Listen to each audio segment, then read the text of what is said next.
চোখের তারা দেখবে, দিনের বেলায় তারা দেখবে। আমি এখন যেটা দেখতে পাচ্ছি যে যারা এখন ধরা পড়ছেন দুর্নীতির কারণে তাদের একটু খারাপ দিন, কেন বলুন তো? বাট আমি ওনাকে দেখেছি টিভিতে, বেশ ভাষণগুলো যেগুলো দেন, একটা মনে হয় যেন বড় পলিটিক্যাল এজেন্ডা আছে, এবং কোথাও কোথাও একখানা উস্কানি, আমার মনে হয়েছে ব্যক্তিগত মতামত ওনার সম্বন্ধে, যে উস্কানিও দেন মানুষদের, এবং কোথাও একটা বাঙালি বিহারি ভাগ করবার জন্য। আমাদের ওনার অ্যাক্টিভিটিগুলো দেখে আমার মাঝে মাঝে ভয় হতো যে আমাদের যে সমস্ত ভাইয়েরা দূর সুদূর মাদ্রাসে গিয়ে বা বিহারে গিয়ে বা ইউপিতে গিয়ে চাকরি করছে, তারা না মার খেয়ে যায়, অনেক কিছু ধরা পড়বে, এবং মানে সরকার কাজ করবে না, এবার এদের ধরতে ধরতে ব্যস্ত হয়ে যাবে, বুঝতে পারছি না, কারণ রোজই ধরা পড়বে। ওনারা যেটা ভোগ করছিলেন, যেটা ব্যবহার করছিলেন, সেটা হচ্ছে প্রাইম মিনিস্টার প্লাস ভুটানের প্রাইম মিনিস্টার প্লাস নেপালের প্রাইম মিনিস্টার প্লাস পাকিস্তানের প্রাইম মিনিস্টার, সবার সিকিউরিটি একসাথে করলে তার থেকে বেশি ওনারা ভোগ করছিলেন। এটা এই ইরানের যুদ্ধে আমাদের বিনা কারণে আমরা সাজা পাচ্ছি, এবং সেইখানে অনেক দেশের পেট্রোলের দাম, ডিজেলের দাম অনেক বেড়ে গেছে, আমাদের এখনও বাড়েনি, কিন্তু আমাদের যেটা হয়েছে সেটা একটু দুঃখের। প্রথমেই স্যার এই প্রশ্নটাই উল্লেখযোগ্যভাবে উঠে আসছে যে এই যে সীমান্তে খোলা মুখ এতদিন ধরে পূর্বতন সরকার তাতে কোনো রকম কিছু কর্ণপাতই করেননি এবং বিএসএফকে জমি দেওয়া হয়নি, কিন্তু নতুন সরকার আসার পরেই দেখা গেল যে প্রথম সিদ্ধান্তটি নেওয়া হলো যে রাজ্য তথা দেশের সুরক্ষার জন্য বিএসএফকে জমি দান। এটি কতটা গুরুত্বপূর্ণ বলে আপনি বিশ্লেষণ করতে চাইবেন? একটা সমান্তরাল ইকোনমি চলছে, যেহেতু দুই বাংলায়, মানে পশ্চিমবঙ্গ আর ওইদিকে বাংলাদেশে একটা বড় 9টা ডিস্ট্রিক্ট আছে আমাদের, যাদের সাথে বাংলাদেশের বর্ডার আছে, এবং সেই বর্ডারটা প্রায় 2100 কিলোমিটার, এবং সেই 9টা ডিস্ট্রিক্টের মধ্যে আপনি জানেন উত্তর দিনাজপুর, পশ্চিম দিনাজপুর, মালদা, মুর্শিদাবাদ, নদিয়া, দার্জিলিং, নিউ জলপাইগুড়ি, এরকম সব কটা ডিস্ট্রিক্ট আপনারা জানেন। তো এইবার এই এই ডিস্ট্রিক্টগুলোর সাথে যে বর্ডার আছে, সেখানটাতে যেসব জায়গায় ফেন্স নেই, সেটা একটা অনেকটা, মানে প্রায় 1/4, মানে 500 কিলোমিটারের মতো। আমি এক্স্যাক্ট নাম্বার বলছি না, ওগুলো আমার কাছে আছে, কিন্তু মানুষের এক্স্যাক্ট নাম্বার নিয়ে তো তারা কোনো পরীক্ষা দেবে না। মানে আপনি ধরুন যে 2100 কিলোমিটার বর্ডার আছে, তো প্রায় 500 কিলোমিটার অবধি ফেন্স নেই, এবং তার কারণ হচ্ছে বাকিটাতে অনেকটা জায়গায় আরও ফেন্স নেই, বাট সেখানে ফেন্সিং করা যাবে না, মানে নদীর মাঝখানটা বর্ডার, নদীর এই দিকটা আমাদের, ওই দিকটা ওদের, তো ফলে ওখানে ফেন্সিং হবে না 100 কিলোমিটার মতো। এবং সেইখানে আমাদের সরকারের যে ইনভলভমেন্ট ছিল আগের সরকারের, সেইখানে ডেফিনেটলি গাফিলতি আছে। আমাদের কোর্টের রায় আছে 2003-এর এবং 2026-এর, 2023-এর, এবং কোর্টের রায় আছে সুপ্রিম কোর্টের এবং হাইকোর্টেরও, এবং সেইখানে তারা একটা সিস্টেম করেছে যে এইটাকে যতটা ডিলে করা যায় তাদের লাভ। কারণ কি, এই স্মাগলিংয়ের যে পপুলেশনটা, যারা এই স্মাগলিংগুলো করে, সেটা আবার একটা ভোট ব্যাংক হিসাবেও চিহ্নিত হয়, 1 নম্বর। 2 নম্বর হচ্ছে যে এইখানটাতে যদি একটা ফাঁকা রাখা যায়, তাহলে যে সমস্ত মানুষরা আসতে চায় তাদেরকে এখানে ডেকে আইডেন্টিফিকেশন কার্ড দিয়ে, আধার কার্ড, রেশন কার্ড দিয়ে, প্রায় সিটিজেন বানিয়ে, ভোটার কার্ড দিয়ে ভোটের ব্যবস্থা করে দেওয়া হয়। আপনারা দেখেছেন হাজার হাজার লোক কলকাতা ছেড়ে পালাচ্ছিল, এবং এসআইআরও আমরা দেখেছি যে কত লোক আছে। খালি পশ্চিমবঙ্গে না, সেই সমস্ত লোকেরা এখানে আইডেন্টি কার্ড বানানোর পরেও ভারতের নানা জায়গায় ছড়িয়ে গেছে। আপনি যদি যান ব্যাঙ্গালোরে, আপনি যদি যান হায়দ্রাবাদে, মুম্বাইয়ে, আপনি বড় বড় শহরে দেখবেন অনেক বাড়িতে গৃহসেবিকা, অনেক বাড়ির অনেক ছোট ছোট চায়ের দোকানের যারা কাজ করছে, তারা সব বাংলাদেশি, বাংলাভাষী না। বাংলাভাষী আর বাংলাদেশির মধ্যে অনেক ডিফারেন্স আছে। এখানে সেটা নিয়েও একটা জল ঘোলা করবার চেষ্টা করেছিল, যে বাঙালি দেখলেই মারছে, না, বাঙালি দেখলে মারছে না, লোকে ধরপাকড় করছে, এবং এটা করা উচিত। কেন করা উচিত? যদি এটা না রোকা হয়, যেমন এখন ইউএসএ আর ইউএসএতে, মেক্সিকোতে দেখছেন আপনারা যে ওরা খুব স্ট্রংলি চেষ্টা করছে এটা করতে, তাহলে কি হবে, একটা যেহেতু আমরা বৃহত্তর ইকোনমি, তো একটা দুর্বল ইকোনমির মানুষরা চেষ্টা করবে, প্লাস আরেকটা ব্যাপার যেটা আছে, টেরিস্টরা এবং ভারত বিরোধীরা তারাও ইনফিল্ট্রেশন করবার চেষ্টা করবে। তো এইখানে একটা আমি দেখতে পেয়েছি সমান্তরাল অর্থনীতি চলছে, একটা রাজনীতিবিদ আর যারা অপরাধী চক্র, তাদের একটা সহাবস্থান, তারা একে অপরকে টাকা পয়সা দিয়ে, ভোট দিয়ে একটা সিস্টেম করে নিয়েছে, যেখানে পুলিশ এটাকে নজরআন্দাজ করেছে, এবং বিএসএফকেও পুরোপুরি কাজ করতে দেয়নি। এবং সেইখানে আমার মনে হয় যে এই যে সরকার আসা মাত্র বলল 47 দিন, 45 দিনের মধ্যে করে দেবে, তো আমি যেটুকুনি জানি যে অনেকটা কাজই ল্যান্ডের অফিসাররা করে ফেলতে পারে, মানে 90% কাজ নাকি করে ফেলতে পারে, হয়তো বাধা আছে 10% লোক, তারা হয়তো বিক্রি করতে চাইছে না। এবং সেটাও বোধহয় একটুখানি, মানে সরকার তো ভারতের সরকার যদি চায় ভারতের সিকিউরিটির জন্য জোর খাটাতেও পারে, কেড়ে নিতেও পারে, বাট সেটা না করেও আমার মনে হয় বুঝিয়ে বাজিয়ে করানো যায়। সেইটা আমরা হাইওয়ে অথরিটিতে দেখেছি করানো হয়েছে। আবার অনেক সময় দেখি যে একটা গাফিলতি হয়, যে ডেভেলপমেন্ট হতে দেব না, ভারতের সুরক্ষাটাকে দুর্বল করে রাখবো। তো সেইটা হয়, এবং আপনি সেটা দেখেওছেন যে বাংলাদেশের বড় বড় টেররিস্ট গ্রুপরা কেমন করে আমাদের রাজনৈতিক নেতাদের সম্বন্ধে সুখ্যাতি করেছেন এবং তাদেরকে রোল মডেল বলেছেন। পাকিস্তানেও দেখেছি আমরা। তো সেইখানে ভারতের তো একটা টনক নড়ে। তো ফলে এখানে এখন যদি দেখেন আপনি বাংলাদেশ বর্ডারটা, আসাম, মেঘালয়, মিজোরাম, ত্রিপুরা আর ওয়েস্ট বেঙ্গল সব সেন্ট্রাল গভর্নমেন্ট যেটা, সেই সরকারের নিচে এলো। মানে মানে আমি পলিটিক্স করছি না, আমি বলছি আমার কনভিনিয়েন্সের জন্য, যারা নেশনের সম্বন্ধে ভাবেন, মানে দেশের কথা চিন্তা করে, তাদের মনে হয় যে যদি অন্য একটা স্টেট বর্ডার এরিয়াতে থাকে তাহলে তারা বিরুদ্ধাচরণ করবে, করতে গিয়ে তারা বর্ডারটাকেও একটুখানি জোলো করে দেয়, সেইখানটাতে এখানে আটকে যাবে। কারণ এখন তো এখানকার সরকার চাইলেও বিরুদ্ধাচরণ করতে পারবে না, কারণ তারা সবাই চলে আসছে কেন্দ্রীয় সরকারের নিচে। তো ফলে আমার মনে হয় এটা হয়ে যাবে এবং স্বস্তির নিঃশ্বাস ফেলবো আমরা, যারা মানে মিলিটারি বিষয় নিয়ে পড়াশোনা করে বা মিলিটারি বিষয় নিয়ে চর্চা করে, তাদের জন্য যে এই বর্ডারটা প্লাগ করা অত্যন্ত প্রয়োজন আছে। এবং আস্তে আস্তে আমি একটা অ্যাডিশনাল পয়েন্ট বলি, কখনো হয়তো আমাদের মিয়ানমার বর্ডারও প্লাগ করতে হবে, নেপাল বর্ডারও প্লাগ করতে হবে, কারণ কোথাও না কোথাও একটা জায়গা থেকে যাচ্ছে যে ওই সব জায়গার থেকেও ফ্ল্যাশ পয়েন্ট তৈরি হচ্ছে ভারতের বিরুদ্ধে কাজ করানোর। এই ফেন্সিংটা হলে একটা বিরাট হবে, বাট সম্পূর্ণ শেষ হবে না। ফেন্সিং শেষ কথা না, ফেন্সিং 100% সিল না, আরও অনেক কিছু করতে হবে। বাট ফেন্সিংয়ে একটা বিএসএফের যে শক্তি ক্ষয় হয় এই ফেন্সিংটাকে পুরো অল দ্য টাইম পেট্রোলিং করতে, সেটা অনেকটা কমবে, তারা আরও বেটার কাজে ইউজ করা যাবে। প্রাক্তন মন্ত্রী, দমকল মন্ত্রী সুজিত বাসু গ্রেফতার হলেন এবং তার বিরুদ্ধে বিপুল পরিমাণে দুর্নীতির একটি অভিযোগ করা হয়েছে ইডির পক্ষ থেকে। একজন সামান্য রোলের দোকানের যিনি মালিক ছিলেন, তার এত বড় সাম্রাজ্য কিভাবে এলো বা হলো, সেই নিয়েও অনেক প্রশ্ন উঠছে। তবে আমরা যেরকম দেখেছি এর আগেও যে বিভিন্ন রকম গ্রেফতারিতে মমতা বন্দ্যোপাধ্যায় তিনি সবার আগে এসে তার বিরোধিতা করেছেন, এক্ষেত্রে তিনি চুপ। এই ব্যাপার দুটিকে কিভাবে দেখবেন? যারা এখন ধরা পড়ছেন দুর্নীতির কারণে, তাদের একটু খারাপ দিন। কেন বলুন তো? তারা ওই পিজি হসপিটালের ওই স্পেশাল একটা ওয়ার্ড ছিল না, যেখানে ক্রিমিনালরা গেলেই তাদের হার্ট অ্যাটাকের লিস্টে চলে আসতো, তারা তক্ষুনি বিরাট বড় পেশেন্ট, আবার যখন একটু কিছুদিন পরে তারা ছাড়া পেয়ে যেতেন, সেইটা। আরেকটা হচ্ছে তারা যদি জেলে যান, তাহলে ওই জেলে 5 স্টার ট্রিটমেন্ট, সে স্পেশাল মাংস রান্না হচ্ছে, তার জন্য টিভি লাগছে, এসি লাগছে, ওই বেশ ফুরফুরে একটা ভাব জেলের মধ্যে, ওইটাও হবে না। কারণ এই দুটোই এখন অন্য সরকারের হাতে এবং তারা তাদের মতো যথাযথ ব্যবস্থা নেবে। ফলে ওইটা একটা ব্যাড নিউজ। আমি এনার পার্টিকুলার কথা বলছি না, ইনি কি করেছেন, সত্যিকারের চুরি করেছেন না করেছেন, সৎ পথে রোজগার করেছেন, হয়তো আমি তো জানি না ওনার ব্যবসাটা কি ব্যাপার, আমি জানি না। নিশ্চয়ই ইডি যখন ধরেছে, তো মানে একটা ইংরেজিতে কথা আছে যে there is no smoke without fire, মানে ধুঁয়ো থাকে যদি, তার মানে আগুনও থাকতে হবে। তো সেরকম নিশ্চয়ই কিছু একটা আছে, কতটা আছে আমি জানি না, আমি এই নিয়ে বেশি কমেন্ট করব না। বাট এইটা আমি বললাম যে এখন যারা ধরা পড়ছেন তাদের কাছে এসকেপ রুটটা অনেক কম হয়ে গেছে। আবার দেখা গেল যে গর্গ চট্টোপাধ্যায় গ্রেফতার হলেন, তিনি একাধিকবার হাজিরা এড়িয়েছেন, তার জন্য তাকে গ্রেফতার করা হয়েছে। আমি ওনাকে দেখেছি টিভিতে, বেশ ভাষণগুলো যেগুলো দেন, একটা মনে হয় যেন বড় পলিটিক্যাল এজেন্ডা আছে, এবং কোথাও একখানা উস্কানি, আমার মনে হয়েছে ব্যক্তিগত মতামত ওনার সম্বন্ধে, যে উস্কানিও দেন মানুষদের, এবং কোথাও একটা বাঙালি বিহারি ভাগ করবার জন্য, যে যে যেমন আমাদের ওনার অ্যাক্টিভিটিগুলো দেখে আমার মাঝে মাঝে ভয় হতো যে আমাদের যে সমস্ত ভাইয়েরা সুদূর মাদ্রাসে গিয়ে বা বিহারে গিয়ে বা ইউপিতে গিয়ে চাকরি করছে, তারা না মার খেয়ে যায়। কারণ এখানে অনেক সময় দেখছি যে মিষ্টির দোকানে অ্যাটাক হচ্ছে, এখানে যে হিন্দি বলছো কেন এই বলো, যেখানে আমার মনে হয় এই ব্যাপারটা মহারাষ্ট্র একসময় এসেছিল কিছুদিনের জন্য, অনেক বছর আগে। এই ব্যাপারটা ভারতের সার্বভৌমত্বের জন্য ঠিক না, এবং যে কোনো ভারতবাসীর ইচ্ছা হলে যে কোনো ভাষায় কথা বলতে পারে, এবং সে যদি না জানে সে উত্তর দেবে না, বাট তাকে মেরে ধরে ভাষা বলানো সেটা আমার মনে হয় উচিত না।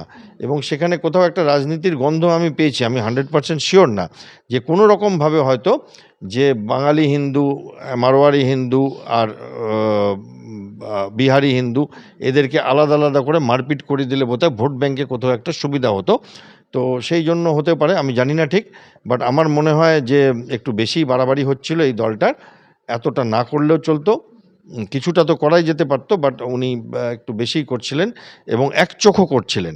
মানে বহিরাগত বলে যাদের বলছিলেন, বাট তারপরে পরপর পরপর আপনি যদি দেখেন আমাদের এমপিরা ছিল বহিরাগত। ওই একজন ক্রিকেট খেলে বহিরাগত, সে এলো গুজরাট থেকে। তারপরে একজন সিনেমা স্টার খামোশ খামোশ করে চিৎকার করে, সে এলো বিহার থেকে।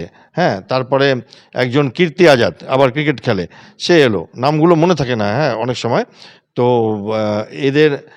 এরা কি সব ভারতবর্ষের? একজন রিসেন্টলি এমপি হলেন সাউথ ইন্ডিয়া থেকে, তো এরা তো ভারতবর্ষের বাঙালি তো না এরা। তাই এদের এজেন্ডা ছিল, এজেন্ডা বেস পলিটিক্স করতো, এবং কী কারণে ধরা পড়েছে, কেন ধরা পড়েছে আমি জানি না, বাট ডেফিনেটলি একটু সংযত হওয়ার দরকার আছে। এইরকমভাবে আমার টেনশন হয়, আমাকে তো কেউ কিছু করবে না, আমার টেনশন হয় কি বলুন তো, যে সাধারণ কোনো বাঙালি পরিবার মহারাষ্ট্রে গেছে, এখান থেকে হয়তো মার খেয়ে গেল লোকটা, ওখানে গিয়ে তখন পিটিয়ে দিল আমাদের বাঙালি লোকগুলোকে। এই ডিস্টারবেন্সটা একসময় আসামেও হয়েছিল, বাঙালি খেদাও, শিলংয়ে হয়েছিল। তো এই রকম করে যত কম হয় আমাদের দেশের ফেব্রিকে তত বেটার হবে। এই লোকগুলোকে এগুলো ভালো করে বোঝানোর দরকার আছে। আবারও একটি ঘটনা সামনে এসেছে, সেটা হচ্ছে যে বাড়ির উপরে অত্যন্ত ভগ্ন দশা, কিন্তু বাড়ির নিচে দেখা যাচ্ছে বিরাট সেই সিংহাসনের মতন সব আসবাবপত্র, সোনার খাট, এবং সেখানেও অভিযুক্ত শামীম নামক এক জনৈক তৃণমূল নেতা। তো যদিও প্রাক্তন সরকারের এই নেতা নেতৃত্ব, তাদের যে এই কাণ্ড কারখানা, এর যে গভীরতা, সেই গভীরতা কি কোথাও না কোথাও স্যার মনে হয় যে বাংলা এবং বাঙালির করের টাকায় তৈরি এই সাম্রাজ্য, সেই যে এই দুর্নীতি এখন আস্তে আস্তে প্রকাশ্যে আসছে, এই বিষয়ে কি স্যার আপনার কোথাও না কোথাও গিয়ে মনে হয়নি যে এটা বাংলাবাসীর কাছে একটা বিশ্বাসঘাতকতা করা হয়েছে? না, এটা আমি তো আশ্চর্য হয়ে গেলাম, আজকে দেখলাম আপনার মতোই টিভিতে, যে বাড়ির মধ্যে একটা মানে বেসমেন্টের তলায় আর কি আরও বেশি করে বিশাল প্রাসাদ। কালকে একজনের দেখছিলাম, একজন এমএলএ না কাউন্সিলরের বাড়ি, সে অদ্ভুত মানে বিশাল একটা প্রাসাদের মতো বাড়ি। আজকে এটা দেখলাম, এগুলো মনে হয় আরও অনেক বেরাবে এগুলো। এবং কি হয় জানেন, যখন একজন দুর্নীতি করে সেভাবে যদি বাকিরা করবে না, সেটা তো হয় না, তখন তো উপর থেকে নিচে অবধি সবাই দুর্নীতি করেছে, এবং যে যেমন পারে লুটে পুটে খেয়েছে আর কি। তো ফলে সেগুলো এখন ধরা পড়ছে, আরও অনেক কিছু ধরা পড়বে, এবং মানে সরকার কাজ করবে না এবার এদের ধরতে ধরতে ব্যস্ত হয়ে যাবে, বুঝতে পারছি না। কারণ রোজই ধরা পড়বে, যেমন আজকে দেখলাম যে চাকরি নিয়ে, কর্পোরেশনের চাকরি নিয়ে বিরাটভাবে এসছে একজনের বিরুদ্ধে। কিছু অ্যাবসকন্ডিং আছে, পুরনো মন্ত্রী ছিলেন, তারা তো ধরাও দিচ্ছেন না, ডাকলেও আসছেন না আর কি। তো এই ব্যাপারগুলো এখন হবে, কারণ 15 বছরের মধ্যে 10 বছর, লাস্ট 10 বছর লোকেরা খুলে আর কি খেলেছে, যেমন ইচ্ছে করেছে আর কি। মানে পুকুর চুরি যেগুলো বলে, লিটারেলি পুকুর চুরি করে দিয়েছে, মানে পুকুর ভরিয়ে বাড়ি করে দিয়েছে এরকম। অভিষেক বন্দ্যোপাধ্যায়ের Z+ সিকিউরিটি প্রত্যাহার করে নেওয়া হলো, এবং এছাড়াও জানানো হয়েছে যে সাংসদ হিসাবে তিনি ন্যূনতম যতটুকু পাওয়ার যোগ্য ততটুকুই তিনি নিরাপত্তা পাবেন, বাদবাকি কিছু নয়। তো এটা কি মানে এটাকে কতটা অভিপ্রেত বলে মনে করেন? দেখুন, সিকিউরিটির ব্যাপারটা আমি ভালো বুঝি। আমি ভারতবর্ষের একটি স্টেটের গভর্নরের এবং চিফ মিনিস্টারের সিকিউরিটির ডিটেলে ছিলাম, দায়িত্বে পুরো। মানে তাদের কিছু হলে সেটা আমার উপর আসবে আর কি। এছাড়াও সিকিউরিটি দেখেছি, ব্যক্তিগতভাবে দেখেছি প্রাইম মিনিস্টারের সিকিউরিটি কেমন হয়। ওনারা যেটা ভোগ করছিলেন, যেটা ওনাদের অথরাইজড, সেটা একটা সিস্টেম, একটা ফিক্স সিস্টেম আছে যে এতগুলো লোক লাগবে, এবং তারাও 8 ঘন্টা পরে পরে বদলি হবে, তাহলে 3 দিয়ে গুণ করো, প্লাস এই রিজার্ভ, প্লাস ওই একটা সিস্টেম আছে, এতগুলো গাড়ি, সেটা একটা সেট আছে, মানে Z+Y+, এমনি করে সিস্টেমের মধ্যে আছে সাধারণ এমপি। বাট ওনারা যেটা ভোগ করছিলেন, যেটা ব্যবহার করছিলেন, সেটা হচ্ছে প্রাইম মিনিস্টার প্লাস ভুটানের প্রাইম মিনিস্টার প্লাস নেপালের প্রাইম মিনিস্টার প্লাস পাকিস্তানের প্রাইম মিনিস্টার, সবার সিকিউরিটি একসাথে করলে তার থেকে বেশি ওনারা ভোগ করছিলেন। এবং সেইটা দেখে আমরা আশ্চর্য হয়ে যেতাম। এবং সেই মানুষগুলো যদি ফ্রি হয়ে যায়, ওনার কিন্তু সিকিউরিটির গাফিলতি একটু হওয়া উচিত না। কারোই, কোনো মানুষের, যার যতটা অথরাইজড আছে। এবং এই সিকিউরিটিগুলো হয় কি থ্রেট হিসাবে, যে কার অ্যাটাক হওয়ার চান্স আছে। এবার আমরা যেমন দেখতে পাই যে পাকিস্তান বা কোনো ভারতের বিরুদ্ধ দেশ, তারা কাকে অ্যাটাক করবে আমরা বুঝতে পারি, যে কাকে অ্যাটাক করতে পারে, যে মোদিজিকে অ্যাটাক করতে পারে। এদের কারা অ্যাটাক করবে আমরা বুঝতে পারছি না আর কি। হ্যাঁ, বাট ঠিক আছে, ওনাদের যে সিকিউরিটিটা আছে সেইটা তো থাকা উচিত, খুব গুরুত্বপূর্ণ সেটা। তার বাইরে একটা মানে একটা মানুষও না থাকলে সেটাই ন্যায্য, কারণ সেই মানুষগুলো তখন এই রাস্তায় ডিউটি করতে পারবে, সেই মানুষগুলো তখন আমাদের কিছু হলে আমাদেরকে সুরক্ষা দিতে পারবে, সেই মানুষগুলো নিজেরাও একটু রেস্ট করতে পারবে।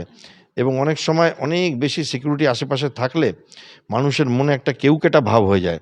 হ্যাঁ, তো তখন তারা কি করে, একটু চে গুয়েভারার মতো হয়ে যায়। হ্যাঁ, তারা মনে করে তারা বোধহয় রাষ্ট্র বিপ্লবী। সেইখানে সেই ভুল ধারণাটাও তাদের কেটে যায় যখন ওই পেছন থেকে ফাঁকা দেখা যায়। হ্যাঁ, এবং আমি ব্যক্তিগত একটা কথা বলছি, মানে আমার ব্যক্তিগত মতামত একটা বলছি। পশ্চিমবঙ্গে মমতা ব্যানার্জির আপনি যদি জিরো সিকিউরিটিও করে দেন, উনি কিন্তু সারভাইভ করবেন, উনি কিন্তু মানুষের মাঝে বুক চিতিয়ে হেঁটে বেড়াবেন। হ্যাঁ, ওনাকে আন্ডার এস্টিমেট করবেন না, উনি অনেক বড় লিডার, যেমন লালু প্রসাদ ছিল। হ্যাঁ, আমি করাপশন অ্যাঙ্গেলটা বলছি না বা অন্যান্য অ্যাঙ্গেল বলছি না, আমি পার্সোনাল ক্যারিশমেটিক লিডারশিপের কথা বলছি, রাইট? তো সেই লিডার, যে তার ওই সিকিউরিটি না হলেও চলবে, তার সিকিউরিটি থাকা উচিত, বাট আমি বলছি তিনি সিকিউরিটির পরোয়া করবেন না। বাট যারা বাবা ফাঁপিয়ে লিডার বানানো হয়েছে, তাদের জন্য সিকিউরিটি চলে গেলে তারা কিন্তু চোখের তারা দেখবে, দিনের বেলায় তারা দেখবে। তো সেটা যে কেউ মানুষ হতে পারে।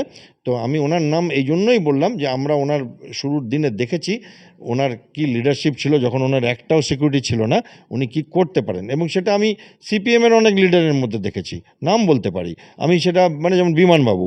হ্যাঁ, আমি সেটা বিজেপির অনেক লিডারের মধ্যে দেখেছি, কংগ্রেসের অনেক লিডারের মধ্যে দেখেছি। আবার অনেক লোক আছে যারা ওই যে লোকে বলে হেলিকপ্টারে চড়ে এসছে বা প্যারাশুটে করে নেমেছে, তো তারা সিকিউরিটির বলয়ে চলে গেলে তাদের হাহাকার মচে যায় আর কি। সেটা অনেকের হয়, সেটা দেখলে মনে হয়। বাট সিকিউরিটি কোনো ঘাটতি হওয়া উচিত না, বাট প্রয়োজনের বেশি একটা মানুষ না দিলেই সেই মানুষগুলো আমাদের কাজ করবে মনে হয়। স্যার, এবারে একটু জাতীয় স্তরের প্রশ্ন করতেই হচ্ছে, তার কারণ প্রধানমন্ত্রী নরেন্দ্র মোদী তিনি দেশবাসীর উদ্দেশ্যে কিছু আর্জি রেখেছেন, অনুরোধ করেছেন। তো তার মধ্যে কিছু কিছু হচ্ছে যে জ্বালানির বিকল্প কোনো কিছু ব্যবহার করা, যেরকম আমরা খুব ভেরি রিসেন্ট দেখতে পেলাম যে ইলেকট্রনিক্স যে সমস্ত গুডসগুলো যেগুলো দিয়ে রান্না করা যায়, তিনি ওয়ার্ক ফ্রম হোম পুনরায় যদি প্রয়োজন আর কি হয় সেরকম অনুযায়ী আর কি তিনি আবার চালু করতে আর্জি জানিয়েছেন। তিনি বলেছেন যে প্রয়োজনের বেশি সোনা না কিনতে। তো তার এই দেশবাসীর প্রতি এই অনুরোধ আপনি কতটা সমর্থন করছেন স্যার? প্রথম কথা, উনি কি বলেছেন, সোনা 1 বছর না কিনতে বলেছেন, বিদেশ ভ্রমণ কম করতে বলেছেন, আমরা যে বিদেশি আজকাল বিয়ে থাও করছে লোকে, সেগুলো একটু কম করতে বলেছেন, বৈদেশিক পণ্য একটু কম কিনতে বলেছেন। এবং এছাড়া উনি যেটা বলেছেন যে যত পেট্রোলিয়ামজাত বস্তু আছে, দ্রব্য, সেইগুলো একটু কম ব্যবহার করতে, সাশ্রয় করতে বলেছেন। এবং কোনোটাই উনি আমাদের ওপর চাপিয়ে দেননি, রিকোয়েস্ট করেছেন, আবেদন করেছেন, আহ্বান জানিয়েছেন। এটা কি প্রথম হচ্ছে? না। লাল বাহাদুর শাস্ত্রী 1964 সালে, আমি তখনও জন্মাইনি, আমার 65 সালে জন্ম, তখন একটা আবেদন করেছিলেন, আমি পরে পড়েছি, যে গমের আকাল এসছিল ভারতবর্ষে। তো তখন আবেদন করেছিলেন যে আমরা যদি সপ্তাহে একদিন একটু কম খাই, মানে 3টে মিলের জায়গায় 2টো মিল খাই, তাহলে আমাদের একটু সাশ্রয় হবে।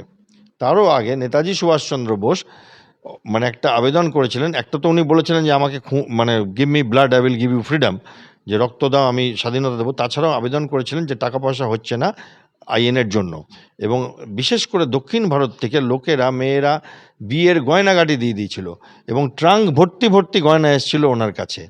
এবং আমাদের এই প্রধানমন্ত্রীও একবার আবেদন করেছিলেন যে আপনার করোনার সময় কিছু নিয়ম মানতে, এবং মানুষ সেটা মেনেছে। আপনি আমায় জিজ্ঞেস করলেন আমি কেন মানবো কি মানবো না, আমি তো নিশ্চয়ই মানবো, আমি তো আগের থেকেই মানি, আমি অপচয় পছন্দ করি না, বাট ডেফিনেটলি মানবো। বাট উনি কেন এটা বলছেন, এর কারণটা তো আপনাকে দেখতে হবে, যে এই জিনিসগুলোর পিছনে কেন, অন্যগুলোর পিছনে কেন না। কারণ এই বিদেশ যাত্রা করতে হলে বা সোনা কিনতে হলে বা বিদেশি কোনো পণ্য কিনতে হলে যেটা আমাদের লাগে সেটা হচ্ছে ডলার।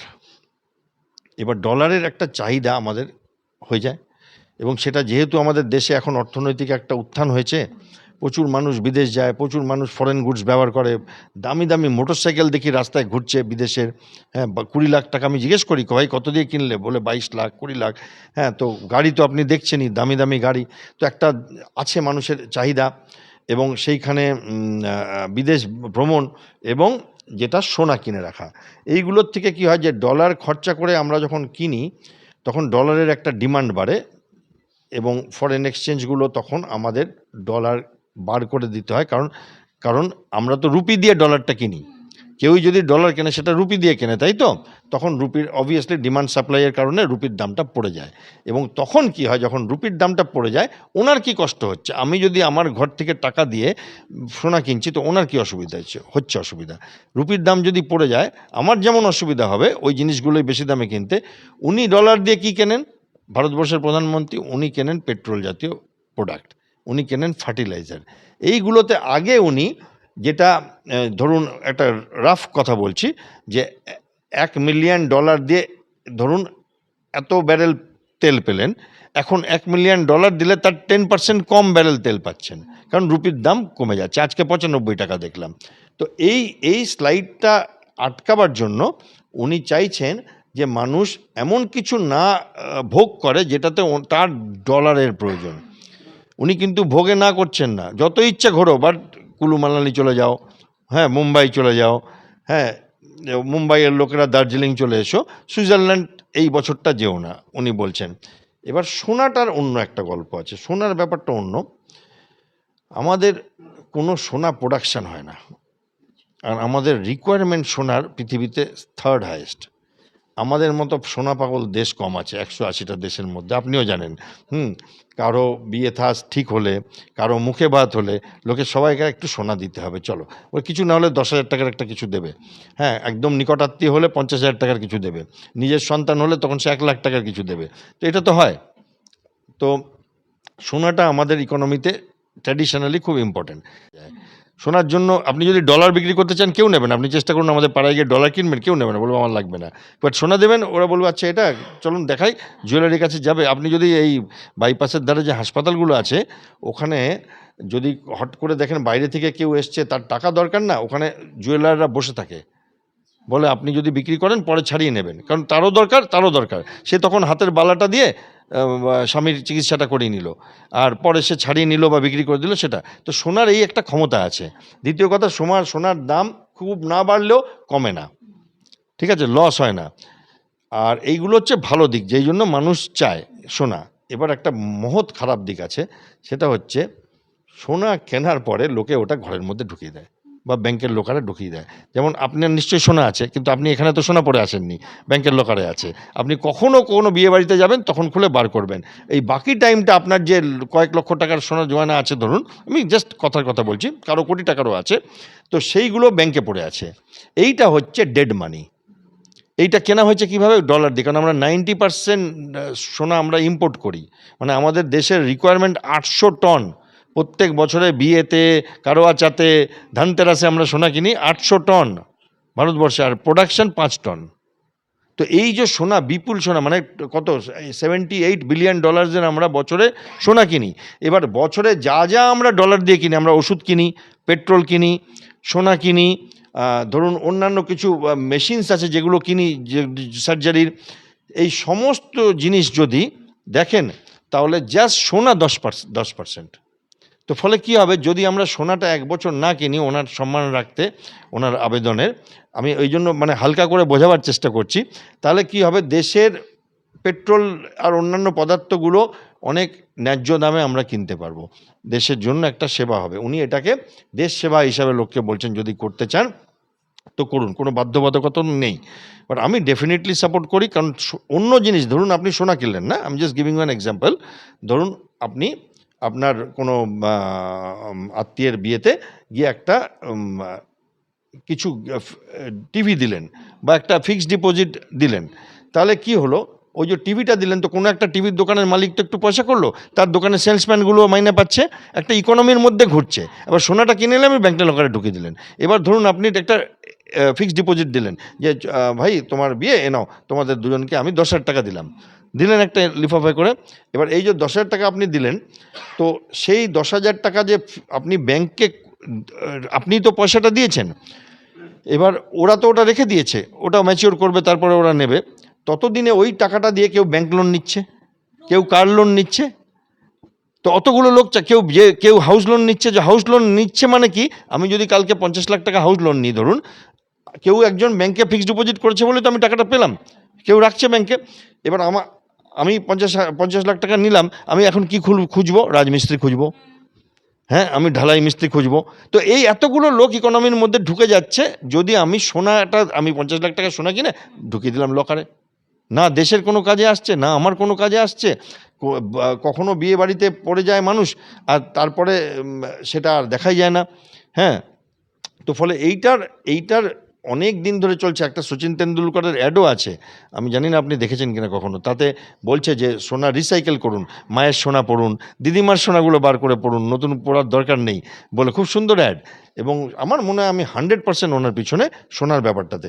দ্বিতীয় যেগুলো বলছেন সেগুলো খুব ন্যায্য, আপনি শকড হয়ে যাবেন যে আমাদের দেশের ট্রাফিক সিস্টেমটা অত ভালো না বলে, অন্যান্য দেশের মতো, আর ক্রাউড বেশি বলে, এই যে স্ট্যাটিক রানিং করাই না আমি গাড়িটা, মানে গাড়ি কখন চলছে না, এই আমরা আজকে ধরুন একটু গেলাম কোথাও, তো 1 ঘন্টার রাস্তা ধরুন, রাস্তায় যেখানে যেখানে থামবো আমরা তো সুইচ অফ করি না, কারণ এসিটা বন্ধ হয়ে যাবে, তাহলে ওই যে অন করে রাখি, ওই 1 মিনিট করতে গিয়ে আমার যদি টোটাল আজকে 2 ঘন্টার গাড়ি চলেছে, তার মধ্যে 15 থেকে 20 মিনিট আমি স্ট্যাটিক রানিং করছি, মানে গাড়ি চালাইনি, গাড়ি অন আছে। এই যে ওয়েস্টটা, এটা কত হিসাব করে বলছিল, কত 90 মিলিয়ন টন এরকম আর কি, হ্যাঁ, খরচা হয় এই ওয়েস্টটা।